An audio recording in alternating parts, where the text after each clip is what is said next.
నా శరీరులారా ఏ భేదము లేదు, నా హృదయపూర్వక వందనములు చెల్లించుకునిచున్నాను.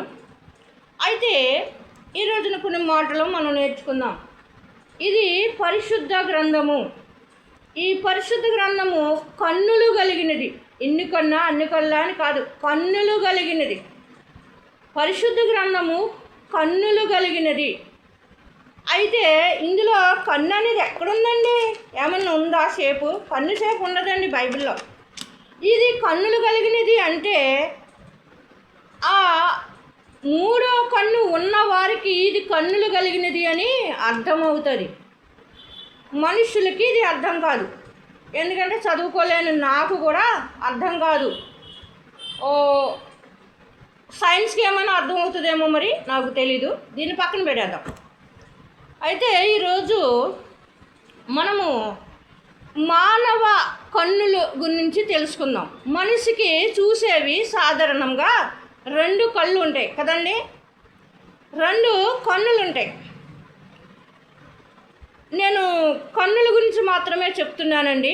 కనిపించే కన్నుల గురించి నేను చెప్తున్నాను. మనిషికి కనిపించే కన్నులు, ఈ 2 కళ్ళు దేవుడు నాకు ఇచ్చాడు. నిజంగా దేవునికి మీ అందరి ఎదుట నేను రుణపడి ఉన్నాను, విశ్వాసము కలిగి కూడా ఉంటాను. అదేవిధంగా ఈ కన్ను పుట్టగానే చూస్తుందా అంటే, పుట్టగానే ఈ లోకము కన్ను చూడదండి. తర్వాత మనం చూస్తాం తప్ప ఆ పుట్టినటువంటి వ్యక్తి చూడలేరండి. అదే పుట్టినటువంటి పసిబిడ్డ ఆ కన్నులు భూలోకమును కానీ ఎవరిని చూడలేదు. చూసేటువంటి కన్నే కానీ చూడలేదు. కానీ కొంచెం వయసు వచ్చేసరికల్లా తన తల్లిని పాలు తాగుతూ గమనింపంటే ఏముండదు, కానీ చూపు అయితే మామూలుగా చూస్తూ ఉంటుంది. అలాగే మొట్టమొదట మనిషి ఏదైనా తెలుసుకున్నారు అంటే తన తల్లిని మాత్రమే. దైవము మనకి తర్వాత ఎప్పుడో చాలా కాలానికి దొరుకుతాడు తప్ప పుట్టిన వెంటనే తన తల్లిని మాత్రమే చూస్తుంది. అదే వెంటనే అంటే ఒక 5 నెలలకి లేక 8 సంవత్సరం లోపు తన తల్లిని, తర్వాత అలా ఉంటుంది. అలాగే ఈ కన్ను గురించి, అలాగే కన్నుకి చేంజ్ అనేది ఉంటుంది. ఒక్కొక్కసారి ఒక్కో విధముగా మారుతూ ఉంటుంది.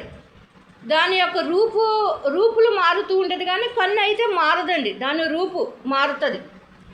మనం ఏడ్చేటప్పుడు ఒకలాగా, నవ్వేటప్పుడు ఒకలాగా, ఇలా రకరకాలుగా రంగు మార్చుకుంటూ ఉంటుంది. నేను రంగుల గురించి చెప్పట్లేదండి, కన్ను గురించే చెప్తున్నాను. ఈ విధంగా ఉంటుంది. అయితే మానవుని కన్ను సాధారణంగా ఇదిగోండి, ఇది మానవుని కన్ను. ఈ యొక్క మానవుని కన్ను ఏ ఒక్కరి కన్ను కూడా ఒకలాగా ఉండదు. నా కన్ను నాదే, మీ కన్ను మీదే, ఎవరి కన్ను వాళ్ళదే. ఎందుకంటే ఇది తెలియాలంటే, సులువుగా తెలియాలంటే డ్రాయింగ్ వేసేవాళ్ళు ఉంటారండి. ఆ డ్రాయింగ్ వేసేవారు మా అమ్మాయి ఉంటుంది, డ్రాయింగ్ వేస్తుంది. అప్పుడు నేను గమనించినప్పుడు ఆ కళ్ళు నాకు తెలుస్తుంది. ఎందుకంటే ఒక్కొక్కరి కన్ను ఒక్కొక్క విధంగా ఉంటుంది. ఒక్కొక్క కన్ను ఇలా పొడవుగా ఉంటుంది, ఒక్కొక్క కన్ను గుండ్రంగా ఉంటుంది, ఒక్కొక్క కన్ను ఇలా కోలగా ఉంటుంది, ఒక్కొక్క కన్ను ఇలా దిగుగా ఉంటుంది. మీరు కన్నులు చూడటానికి ఏ సైంటిస్టుల దగ్గరకో, ఏ డాక్టర్ గారు వెళ్తే మీకు కంటి చూపు చూస్తాడు, కానీ కన్ను గురించి చెప్పడండి. ఏదైనా మీకు ముందే చెప్పాను, దాని యొక్క పరిపూర్ణత ఉంది అంటే బైబిలే అని చెప్పి. మీకు కన్ను గురించి తేటగా తెలియచేయాలంటే బైబిలే, ఏ గ్రంథము తెలియచేయలేదు. ఒకవేళ తెలియచేస్తే నేను మీ ముందే ఉన్నాను, నాకు ఫోన్ చేసి చెప్పండి. బైబిలే కన్ను గురించి తెలియపరచబడింది. అయితే నేను కన్ను గురించి ఒక లక్షణం కాదు కానీ కన్ను గురించి చెప్తున్నాను. అలాగే ఏ ఒక్కరిది కూడా కన్ను ఒకలా, పైసేపు కూడా ఒకలా ఉండదండి. దీనికి చేంజ్ అనే గురించి కూడా నేను చెప్పట్లేదు. షేప్ అయితే ఒకలా ఉండదండి. నేను ఈ ఒక భాగంలో ఈ కన్ను గురించి చెప్పానండి. ఇంకా ముందుకు వెళ్తాను, ఎందుకంటే దేవుడు నన్ను చెప్పమన్నాడు కాబట్టి నేను చెప్పాలి, తప్పదు. అదేవిధంగా కన్ను, మీరు కన్ను గురించి తెలుసుకోవాలంటే బైబిల్ అంటే అంత ఇదిగా మీకు దొరకదు. అదే బైబిల్ చదువుతారు కానీ దాని భావాలు తెలియదు కాబట్టి మీ కన్నుని మీరు పరిశీలించుకోవాలంటే ఒక అద్దం ముందుకు వెళ్ళి, నేను వాక్యం అనే అర్థము వేరండి, నేను అందులో చూశాను కాబట్టి నాకు కన్ను ఇంత తేటగా కనిపిస్తుంది. మీరు మీ అద్దంలో మీరు చూసేటప్పుడు కొంతమంది అద్దంలో చూసుకుంటారు కానీ తనను తాను చూసుకోరండి. అద్దం వంక చూస్తారు, అద్దం వంక చూస్తే కనపడదు. అద్దంలోనికి నువ్వు వెళ్ళి కన్ను నాది ఎలా ఉంది, మా అమ్మది ఎలా ఉంది, మా అమ్మమ్మది ఎలా ఉంది, నా బిడ్డది ఎలా ఉంది అని నువ్వు అద్దంలో చూసుకుంటే కొద్ది వరకు గ్రహింపు అనేది నీకు వస్తుందమ్మా. మరి ఈ కన్ను గొప్పది, మానవ కన్ను.